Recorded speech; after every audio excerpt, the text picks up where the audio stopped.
más preámbulo, voy a presentar a nuestro siguiente conferencista. Él es Ricardo Nemiña Calo, Country Manager de Telefónica Tech.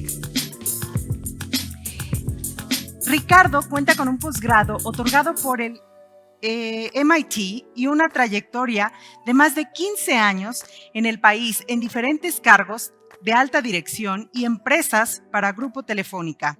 Es uno de los impulsores de la transformación digital y alineación en estrategias de negocio con ciberseguridad. Con el tema ciberseguridad aplicada a la industria 4.0, recibamos por favor con un aplauso a Ricardo Nemiña Calo. Ricardo, adelante. Bienvenido. Hola. Bueno, buenas tardes. Gracias, Víctor. Al contrario, gracias a ti. Y bueno, Gracias. Un placer. No sé si Gracias. participaron en la conferencia anterior, pero justo me dieron el pie para lo que vamos a continuar ahora. No creo que haya sido casualidad. Gracias a la gente de América Digital por la invitación. Mi idea de hoy es no transmitir conocimientos, sino generar un poco de cultura. Si hay algún concepto que no lo conocen, levanten la mano. Tratamos de ampliarlo un poquitito más. Trataré de ir rápido porque venimos con un atraso de unos minutos y no quiero perjudicar a los conferencistas que vienen después. Creo que la mayoría sabe que es Industria 4.0. Lo comentaron en el panel anterior. Pero hay ciertas recomendaciones o ciertas tecnologías que debería estar adaptando una industria para estar dentro de lo que se dice Industria 4.0. La Industria 4.0 es un término que se acuñó en Europa hace 7 u 8 años, pero en realidad la evolución viene de aproximadamente unos 15.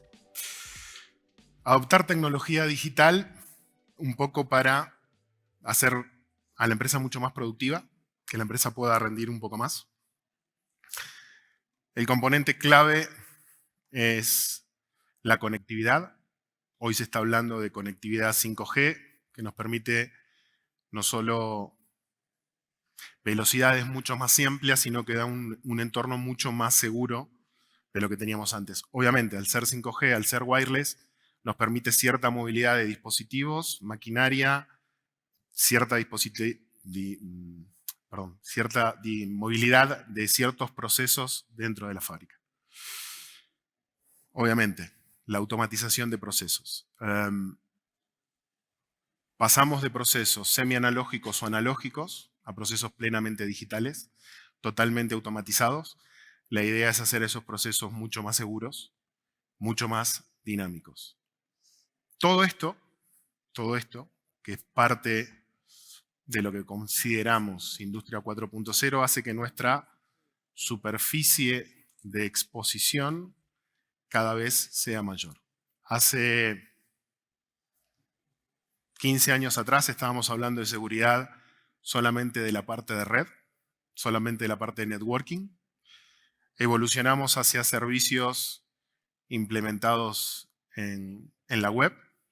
Hoy el furor, lo saben, es e-commerce, básicamente. Con lo cual la exposición que tenemos ahí va desde datos nuestros financieros hasta datos de clientes. Más allá de la conectividad de Internet, ¿no? Que la conectividad de Internet hoy está presente en toda la industria, está presente en todas las áreas de la industria. Todo lo que es la migración a los servicios de la nube. Hoy muchas veces hablamos de migración a la nube y nos olvidamos de la seguridad dentro de la nube. Antes un ataque de negación de servicio nos ponía ciertos inconvenientes, pero hoy si tenemos un ataque de negación de servicio en nuestro acceso a Internet, en nuestra plataforma que tenemos migrada a la nube, nos puede causar un problema muchísimo más serio.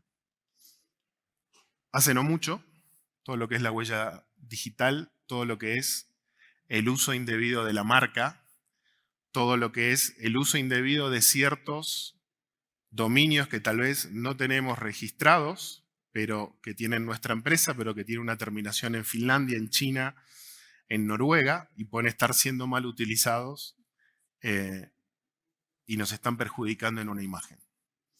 Y obviamente, todo lo que es la cadena de suministro. A mí me interesó mucho la charla anterior, no sé si estuvieron o no. ¿Quiénes estuvieron en la charla anterior? ¿Ok? Estaban hablando justo de un ejemplo de qué sucede si soy parte de una cadena de suministros. Vamos a ver algunos ejemplos de unos ataques que hubo. Lo vamos a pasar muy rápido, la mayoría los van a conocer. Pero me perjudican a mí y pueden perjudicar toda una cadena de suministros de un país. Acá están hablando de la empresa automotriz. Imagínense que una empresa que hace partes para un motor tiene un inconveniente y queda fuera de servicio durante 2 semanas, 3. Es probable que la producción de automóviles de toda esa zona, de todo ese país, se vea afectada mucho más largo. Un ejemplo que tuvimos no fue por un ataque, pero sí por una situación particular en pandemia, toda la cadena de suministro de logística se detuvo por una situación en particular y aún hoy seguimos sufriendo 2 años después ese inconveniente.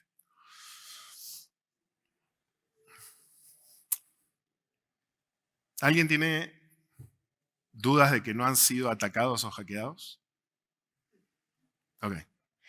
El ataque es constante en todas las líneas. Perdón, estoy un poco resfriado. Puse solamente algunos ejemplos de diferentes segmentos. Hotel Marriott lo puse porque fue hackeado 3 veces. Tardaron muchísimo tiempo en identificar cuál fue la vulnerabilidad.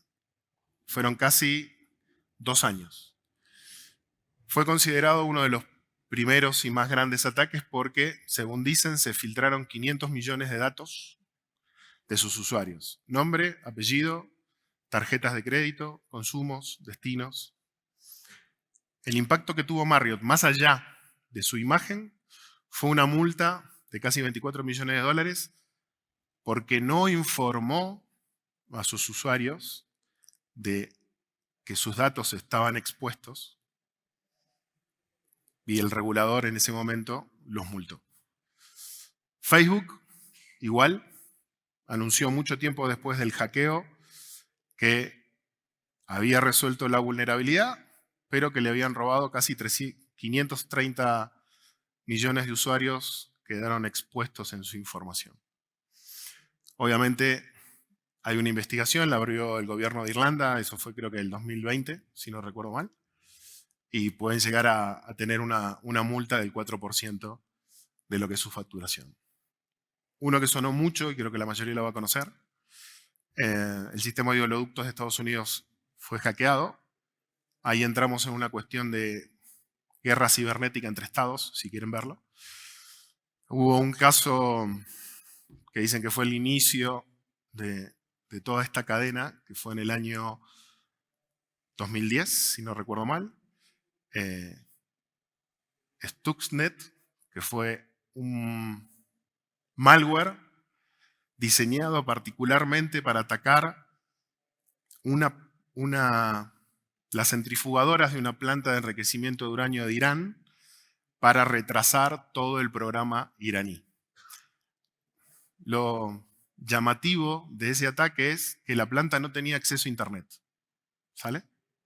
Pero de alguna manera el virus se infiltró en la planta y al día de hoy aparentemente sigue generando estragos que Irán no puede terminar de desarrollar su programa.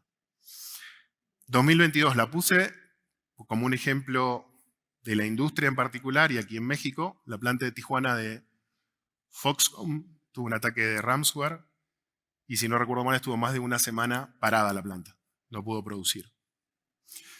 Cada uno de estos ataques, ¿y por qué lo pongo? Dish Networks, lo comento, fue en febrero de este año. Dish, si bien siguió dando sus servicios de televisión satelital, tuvo un impacto muy fuerte en la parte de atención a clientes, muy fuerte en la parte de facturación, digamos, en sus procesos internos. Cada uno de estos ataques tuvo diferentes situaciones hacia la empresa. De imagen, pérdida de dinero por multas. En el caso de Dish, no tuvieron multas, pero su valor de la acción cayó casi un 9%. Fue el nivel más bajo que tuvo en los últimos 10 años. A pesar de que tal vez no tengamos un gran problema porque podemos seguir trabajando, el impacto en la imagen puede ser muy alta.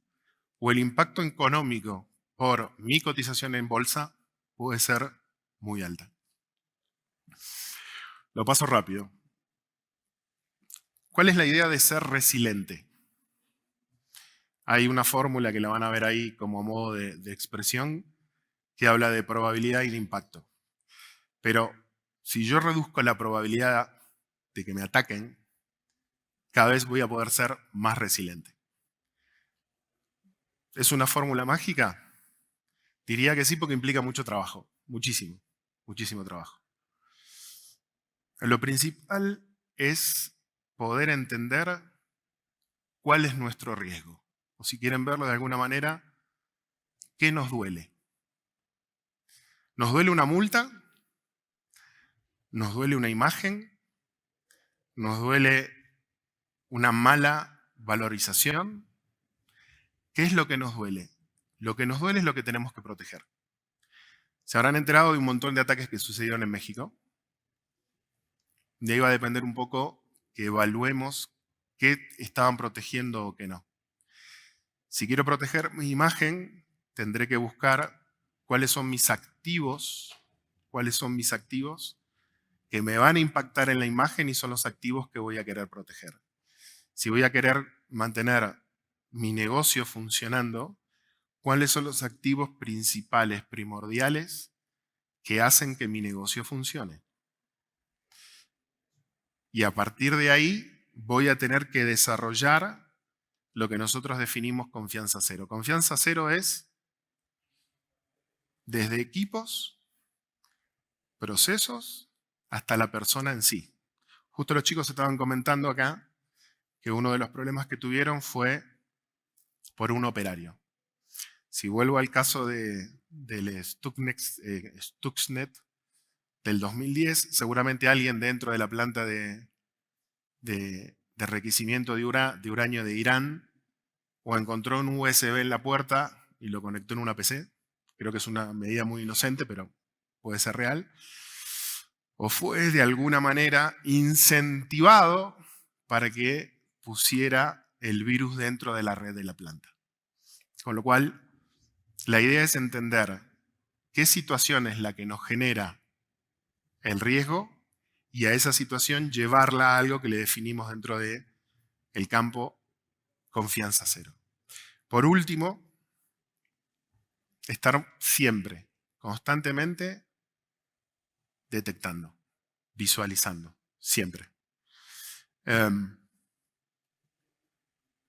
Hay toda una discusión, lo vamos a ver un poco más adelante. Lo hacemos nosotros, nos apoyamos en un tercero, buscamos a un experto en el mundo que lo haga, nos apoyamos con los socios de negocio. Es un campo muy amplio. Obviamente, desde el lado nuestro de Telefónica, la recomendación siempre es busquen a la gente que sabe. ¿Por qué? Porque capacitar a alguien, certificarlo en tecnología, mantenerlo actualizado, lleva mucho tiempo, es mucho dinero y normalmente la persona busca cierta proyección. Si no la va a encontrar dentro de la empresa, la va a buscar en el mercado y es iniciar nuevamente de cero la batalla.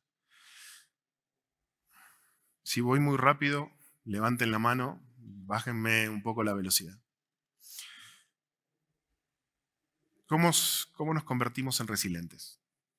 ¿Cómo tratamos de asegurar nuestro proceso? Lo traté de simplificar al máximo posible. Armamos 4 etapas. La primera, tenemos que entender qué nos duele, cuál es nuestro riesgo. A partir de ahí, tenemos que tratar de, cuando pongo hacking ético, el hacking ético puede ser test de todo tipo. Puede ser la típica figura oscura sentada con capucha, con su vaso de refresco en una habitación oscura, tratando de hacer una penetración dentro de la organización, hasta mandar un correo a la gente tratando de disimular un phishing y a partir de ahí tomar ciertas medidas. Armar un diagnóstico claro en base a hacking, en base a testeos, en base a normativas que necesito cumplir. Hoy estoy dentro de industria, me imagino que hay gente de la industria financiera, tenemos un montón de normativas que cumplir. Entonces, parte de esas normativas, parte del análisis de qué hago, qué no hago, qué cumplo, qué no cumplo, todo eso es parte de mi diagnóstico y parte de mis activos. A partir de ahí obtengo un perfil. ¿Dónde estoy parado hoy? ¿Sale? Y a partir de dónde estoy parado hoy, recién ahí tendría que armar un plan.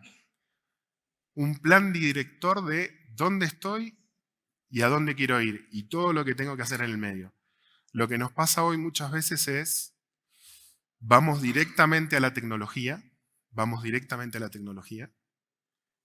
y muchas veces lo que tenemos que ver es cuál es mi negocio y qué impacto puedo llegar a tener en mi negocio. La tecnología, nos guste o no, va a ser secundaria. El tema es entender dentro de mi plan qué impacto voy a tener en mi negocio, en mi imagen, en mi cadena de suministro. Lo necesito tener claro. Si no, lo que va a suceder es que voy a tener posiblemente un ataque, posiblemente voy a tener un hackeo y me va a perjudicar en algo que no vi. ¿Cómo lo implemento? Obviamente, tecnología, porque es lo básico hoy. Procesos, muchas veces lo que tenemos que proteger son procesos, no tanto un servidor o una PC, un endpoint, pero sí procesos. Y, obviamente, el componente principal, personas. Casi todos los problemas de todos los ejemplos que vimos anteriores comenzaron con un robo de credenciales a alguna persona. ¿Por qué? Por un phishing, por un robo de una tarjeta, por una compartición de una clave, por una clave 1234. Siempre sucede normalmente a través de algún tipo de identificación de la persona. Y la cuarta etapa, lo que hemos visto, estar en un monitoreo y supervisión constante. Lo que voy a decir, espero que no cause problemas. Nos van a hackear seguro. Seguro. El tema es el tiempo. Es una carrera contra el tiempo. Es identificar el ataque o identificar la vulnerabilidad lo más rápido posible.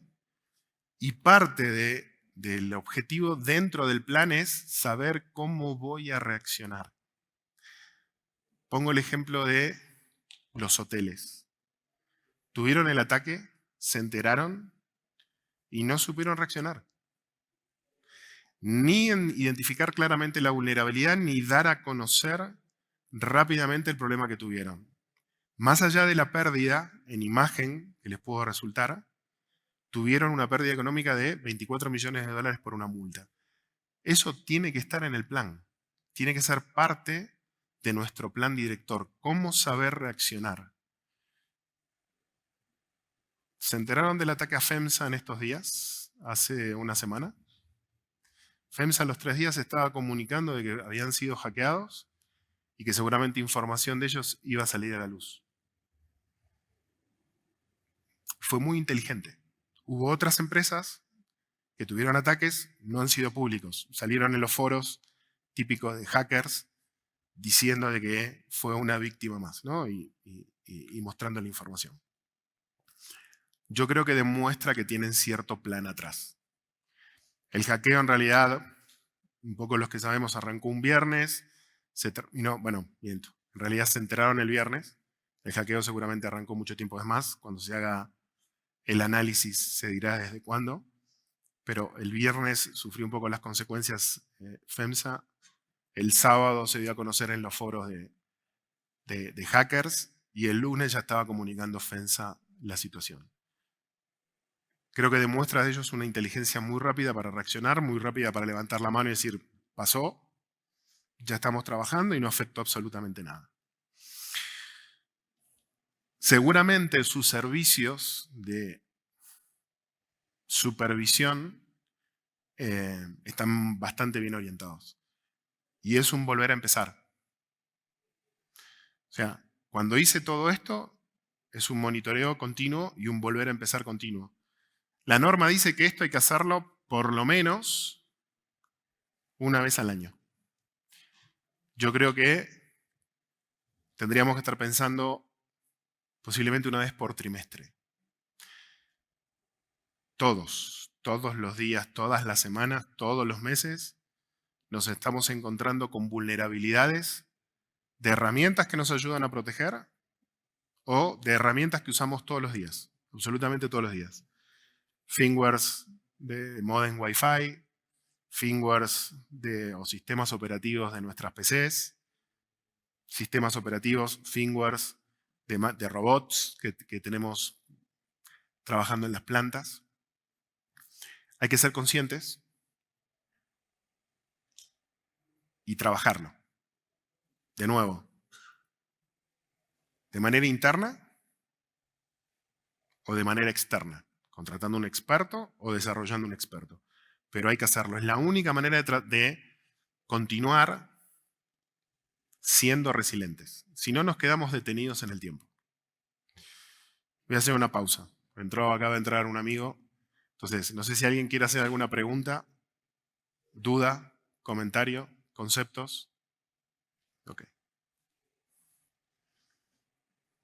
No sé si te escucha, pero...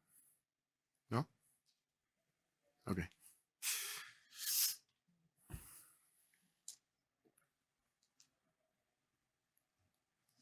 Un poco la idea de esto es visualizarlo. ¿Quiénes están en industria? Industria de planta. Ok. ¿Se visualiza más o menos un poco lo que hoy se puede ver en una planta? Hay usuarios que pueden estar interactuando fuera, absolutamente fuera de la planta en sí, accediendo a información, a control, a actualización. Tenemos un perímetro en el borde donde va a haber ciertos recursos, ya sea la nube o ciertos recursos de almacenamiento que no necesariamente tienen que ser de procesamiento. Todo lo que es servicios para gestionar quién ingresa o quién no ingresa a la red. Y todo lo que está en sitio. Robots, endpoints. Endpoints son desde laptops o desde smartphones hasta servidores. Puede haber de todo, inclusive los robots. La parte del robot es un tema muy particular porque normalmente trabajan con un firmware relativamente obsoleto que nunca fue testeado. Cuando digo obsoleto es posiblemente de 5 o 6 años atrás. Nunca fue testeado.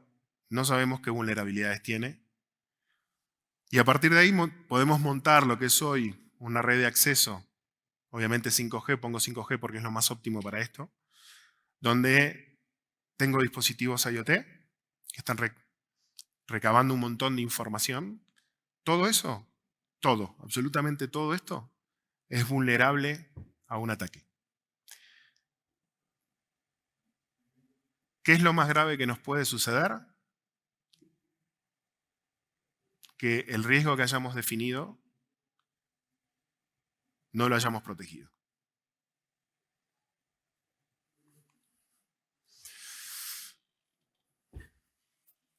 Me quedan 40 segundos. Dos acciones claves.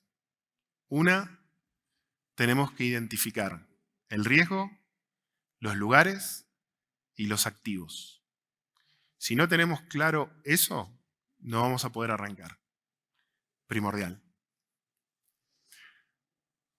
Y obvio, garantizar que no nos hackeen en la medida de lo posible. Garantizar que el dinero que pusimos realmente haya valido la pena. Gracias.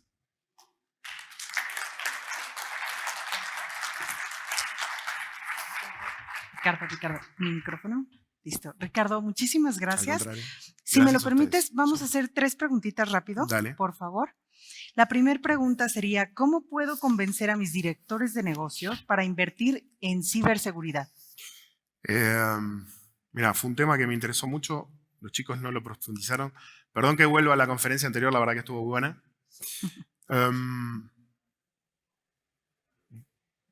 El dinero es lo que vale. Claro.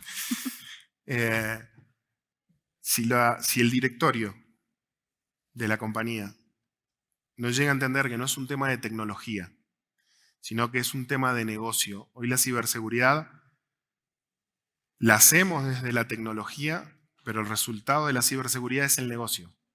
Es entender en qué nos perjudica, en qué nos impacta dentro del negocio y qué es lo que tenemos que proteger. El convencimiento de la dirección va a pasar un poco por cuál es el business case, cuál es el caso de negocio del dinero que gasto y el dinero que no voy a perder por no hacerlo. Y va a depender mucho del involucramiento del director o del directorio en que eso realmente se puede implementar. Sí tiene que haber un cambio cultural muy, muy rápido. Estoy viendo el reloj y me pongo nervioso. No, tranquilo, tranquilo. Dale. Todavía tenemos unos minutos. ¿Y qué es lo que se requiere entonces para medir si mi negocio es o no resiliente? ¿Qué creen? ¿Quién se anima? Vale.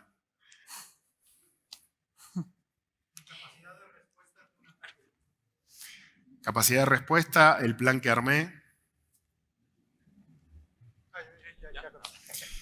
Mi capacidad de respuesta, el plan que armé, que es parte de la respuesta que tengo que tener, el tiempo que me llevó a identificar el ataque. Hay una regla que no lo comenté un poco, pero dicen que el promedio en que un hacker está dentro de una red son 9 meses. Es muchísimo. 9 meses. No quiero comentar casos reiterados, pero para ingresar, no hacerme notar y poder bajar información, tengo mucho tiempo. Entonces, sí tengo que ser rápido para reaccionar. Si no lo identifico, puedo tener consecuencias muy graves. Y obviamente, lo identifico, corrijo el error y me vuelvo a testear. Constantemente. Constantemente. Y la última.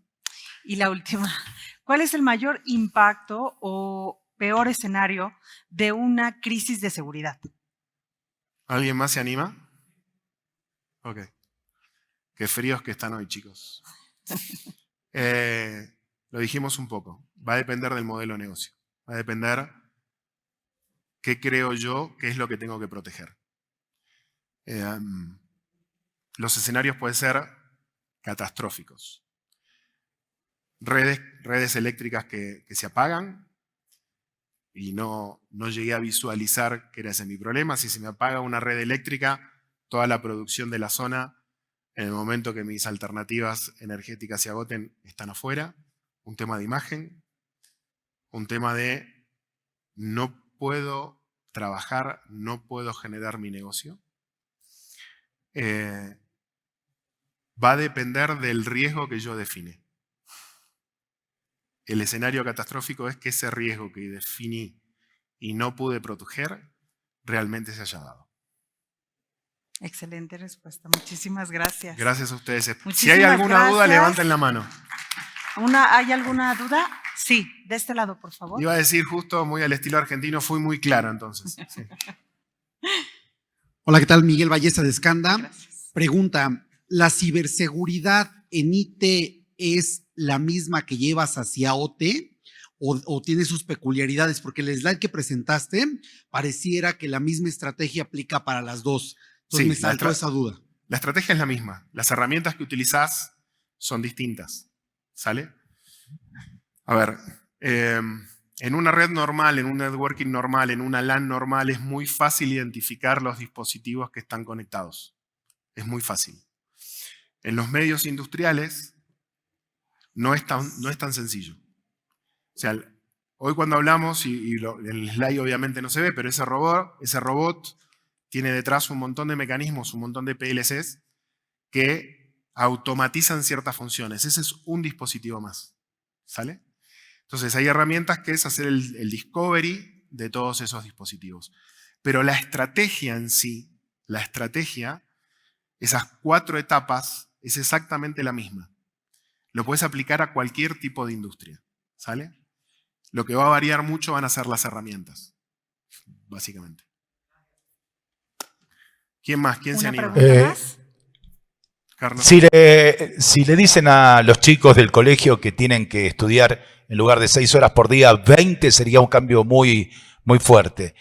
Tú lo decías como al pasar, pero aquellos que tienen que hacer un control general una vez por año y recomendabas por trimestre, es cuatriplicar algo. Y alguien que viene de otra generación, ¿cómo lo entiende? Todo el mundo sabe, sí, pero después en el bolsillo, el directorio, ¿cómo dice sí? Cuatripliquemos el gasto. Mirá, la gran diferencia de esta época, siempre hago un paréntesis, soy una persona joven con mucha experiencia, ¿vale? La diferencia de esta época con otras es que vamos muy rápido, muy, muy rápido. Antes teníamos cierto tiempo para generar cierta cultura, cierto tiempo para poder adaptar a la persona a los cambios que se venían. Es verdad, pasar de algo que nunca se hizo a hacerlo una vez por año ya es un cambio importante y hacerlo cuatrimestral o trimestralmente es mucho más fuerte. Ahí es un tema de que se tiene que involucrar toda la compañía, ¿sale? Se tiene que involucrar desde el director hasta el operario en una planta. Tiene que haber un cambio cultural muy fuerte para que eso ocurra. Es muy cómico, pero me imagino que la mayoría que está acá tiene Wi-Fi en su casa. Estoy casi seguro que más del 80% no cambió la clave original cuando se le instaló el Wi-Fi. Sucede. Nos falta cultura para la ciberseguridad. Ni voy a hablar de poner algún dispositivo en el medio, algún tipo de firewall, o no voy a hablar de poner algún dispositivo, por lo menos para hacer el cambio de la red, para tener un NAT de direcciones IP y tratar de perjudicar un poco más el intento de hackeo. Es un tema cultural. Necesitamos generar una conciencia. En México, México es uno de los países más atacados.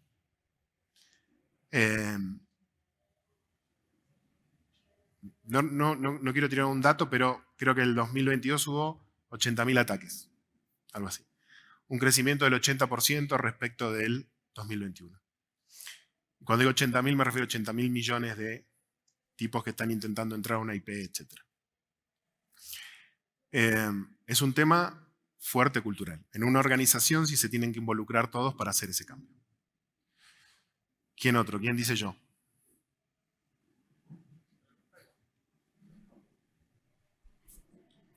Hola, buenas tardes. Yo soy Telma Camacho de Spaceside Group. Me gustaba mucho que hayas hecho mucho referencia al panel anterior porque yo también me quedé ciclada con algunas de las cosas que se decían.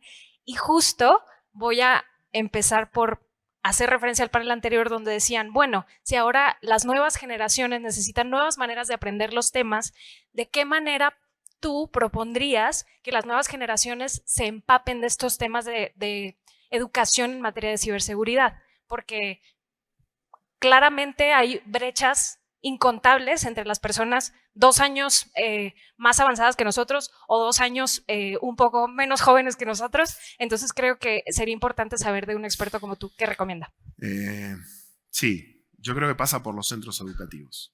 O sea, es muy difícil en primaria, secundaria y prepa tal vez hacer esos cambios, pero creo que la universidad debería tener este tipo de charlas, básicamente, para generar esa cultura. Para las empresas representa un gasto, ¿tá? Hacerlo.